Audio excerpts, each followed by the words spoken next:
Well, good morning, seventh grade. It is Tuesday, April 7th, and we are in lesson 96, and we have two concepts. They are totally different concepts, and we're going to first talk about how to find the measurement of an angle when that angle is put on top of the face of a clock, and the center of the angle is at the center of the clock face. So let's first talk about two important facts. The first is that one revolution around a circle equals 360 degrees. So when we go all the way around a circle, we're going 360 degrees. We all know that. And then we know that when the minute hand goes all the way around the clock, that 1 hour is equal to 60 minutes. We're talking about 60 minutes all the way around the clock. So if we want to find out how many degrees each minute represents, we can just take 360 degrees and divide it by 60 minutes. And when we do that, let's cancel, and we get 36 over 6. We get 6 degrees per minute. Now what that means is when we look at the face of a clock and we look at these angles, the number of minutes between the two rays of an angle are going to be, the number of minutes between those rays can be multiplied by 6 degrees to find the measurement of the angle. Now let's see what we're talking about. Let's first look at letter A, the measure of angle AOB. So let's make that one green. The measure of angle AOB, there it is, that little angle up there. Now let's see how many minutes there are between ray OA and ray OB. I'm counting 1, 2, 3, 4. 4 minutes. So what I'm going to do is I'm going to say that I have 4 minutes between the two rays of the angle. And remember, each minute has a value of 6 degrees. And so this angle has a measurement of 24 degrees. Now let's go to the second angle. Let's make that one red. That is AOC. So there is AOC, marked in red. It's an obtuse angle. Now this one, ray OA intersects at the 12 and ray OC intersects at the 4. So let's just count this one by 5s. And so I'm going to go over 5, 10, 15, 20 minutes. And so this angle represents 20 minutes. So I'm going to take 20 minutes and again multiply it by 6 degrees per minute, and I get 120 degrees. And so the measurement of AOC is 120 degrees. Now let's find AOD. I'm going to go blue on that one. AOD is over here, AOD. Now let's measure how many minutes this is. Let's start with ray OA, and we're going to go in this direction. That is 5 minutes plus 2 more. That is 7 minutes. And so over here, angle AOD is going to be 7 minutes times 6 degrees per minute, 42 degrees. And so that is how we figure out the measure of an angle that is on top of a face of a clock. We take the number of minutes between the rays and we multiply it by 6 degrees per minute.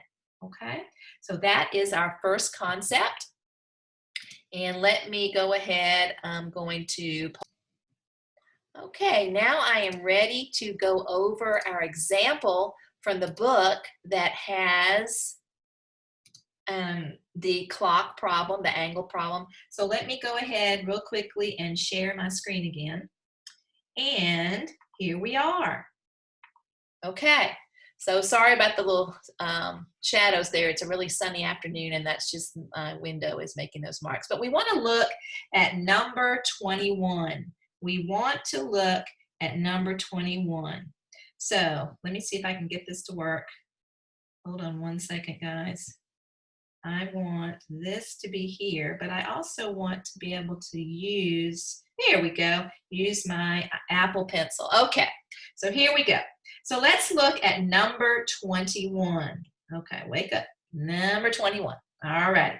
Now on number 21, what we have here is we want to find the measure of angle BOC. So let's mark that one in red. Angle BOC. Well, here it is down here, BOC. So let's count the number of minutes there are between ray OB and ray OC.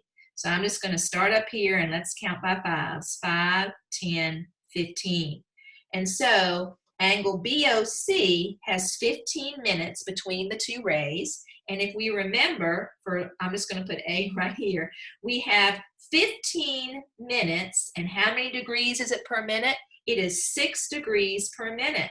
So let's go ahead and multiply, and I get 90 degrees.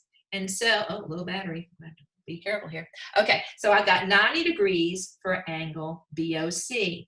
Now let's go in blue to angle COA. COA. So let's look at that one. There is angle COA in blue.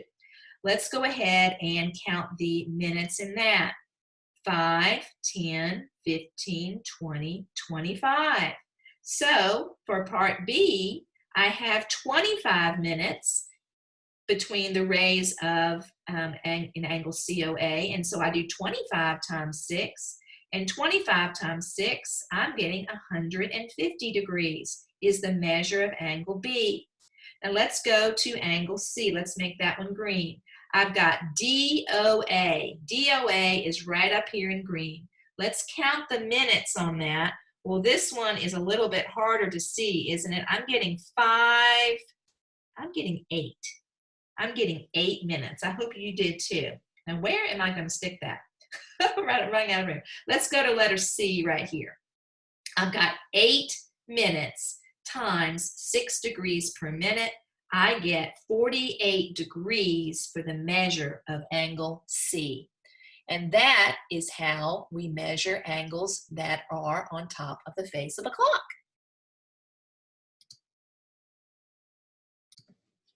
Okay, I'm back. So let's talk about our second part of this lesson, the distributive property.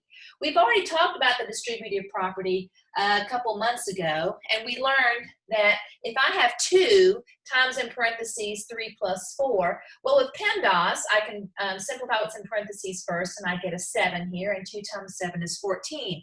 But we also learned with the distributive property that I can multiply 2 times 3 first, okay, and then go back and multiply 2 times 4. And if I multiply 2 times 3, I get 6. If I go back and multiply 2 by 4, I get 8. And I can simply add those two numbers together, and I get the same outcome, 14 and 14. Now, let's make it a little bit more challenging by adding a variable to our distributive property. Well, we're going to do the same thing. We're going to start with the 2, and we're going to multiply it by x. And 2 times x is simply 2x.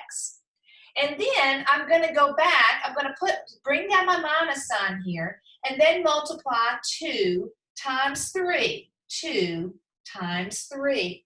And so now what I have here is 2x minus 6. And that is my answer. Yes, I have a variable in the answer, and that's okay. But I multiplied 2 times 6. And then I go back and multiply 2 times 3, and I leave the minus sign here. Now, what I want you to think about is you can also think of this as 2 times x is 2x, and think of that as 2 times negative 3, because really here we're adding a negative 3. So this is also 2 times negative 3, and you can just go straight down here and put negative 6, or we're adding a negative 6 here. So let's try this one. Let's first start with negative 2 times x. Well, a negative times a positive is a negative. And so I have negative 2x.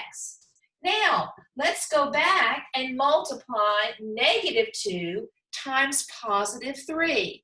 Well, a negative times a positive is a negative.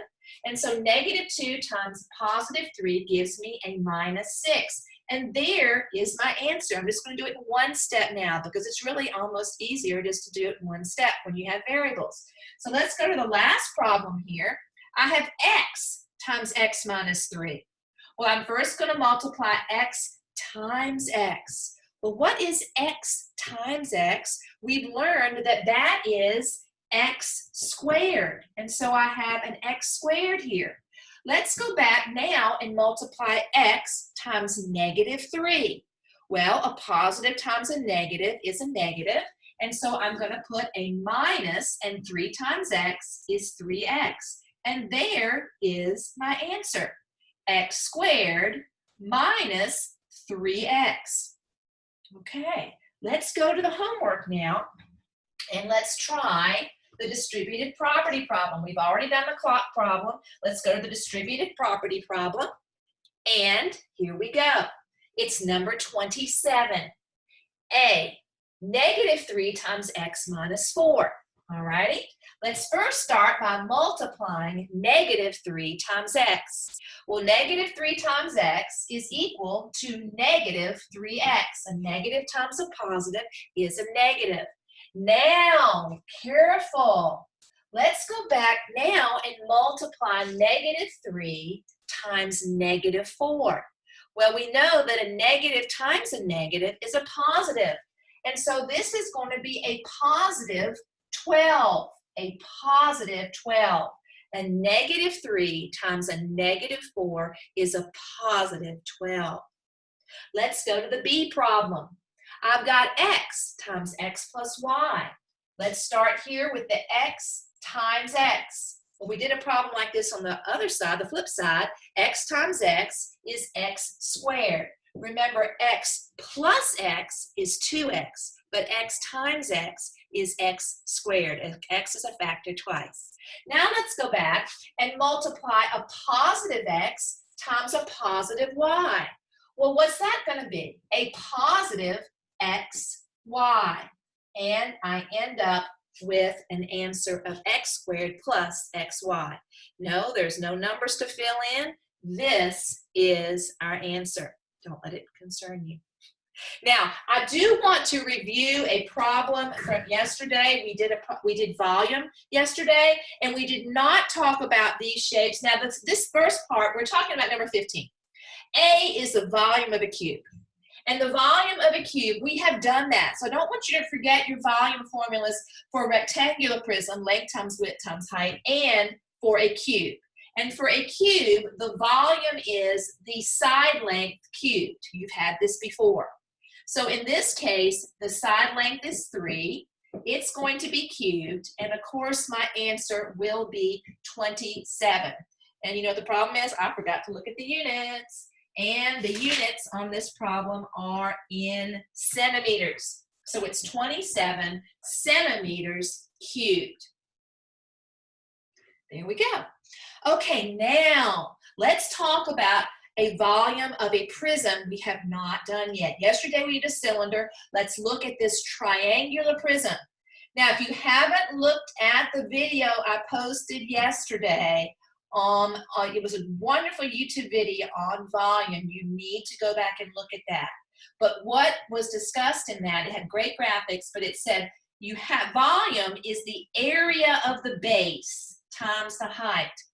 And the base is going to be the shape in 2 dimensions that is then dragged into a 3rd dimension to create the prism. And on the triangular prism, every single time we have to find the area of the base, and the base is always defined to be the triangle itself. So I'm going to find the area of this triangle, that's the value of big B, and then it is dragged through space and it goes back 5 centimeters and we create a 3-dimensional figure. So big B is the area of the base, the area of the triangle. So let's write what the area of this triangle is. Well, it's little b, little base of 6 times a height of 4 divided by 2, which will be 24 divided by 2 is 12. The height is going to be the 5. And you think, ooh, that's not the height. 4 is the height. No, it's not.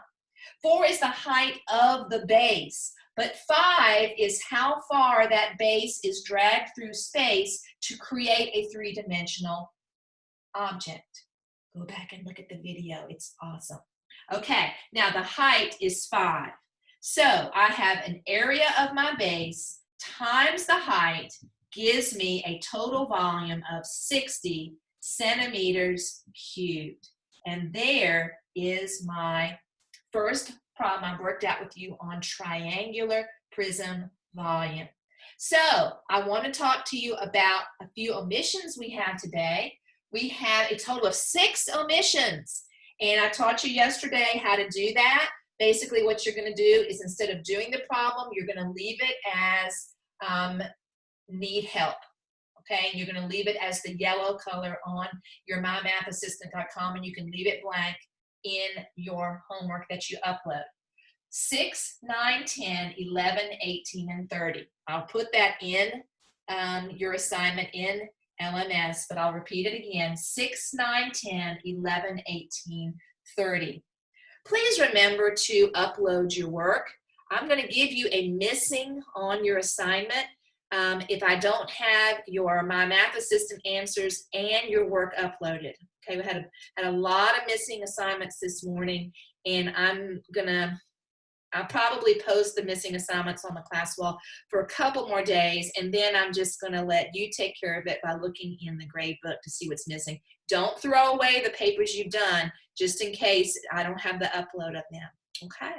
Well, have a great Tuesday and get your homework done for this lesson, lesson 96, due tomorrow morning at 9 a.m. So I'll see you then. Bye-bye.